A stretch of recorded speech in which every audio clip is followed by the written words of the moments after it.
পুজো কমিটিটা ছোট, ৬২ বছর ধরে পুজোটি হচ্ছে। আমার অ্যাডভাইজার শ্রী মৈনাক রয় এবং আমাদের ৩ জন জেনারেল সেক্রেটারি সমেত অ্যাবাউট ৩০ জন মতো মেম্বার্স আছি। আমরা সবাই ভলেন্টিয়ারিলি কাজ করি। এটাই প্রথমে শুরু হয়েছিল ১৯৬২ সালে।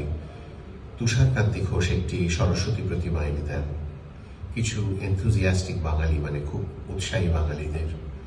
তারপর থেকে দুর্গা প্রতিমার প্রথা, মাটির প্রতিমা এনে আগে পুজো হতো, ৩-৪ বছর রাখা হতো, এখন এটা ফাইবার হয়ে গিয়েছে।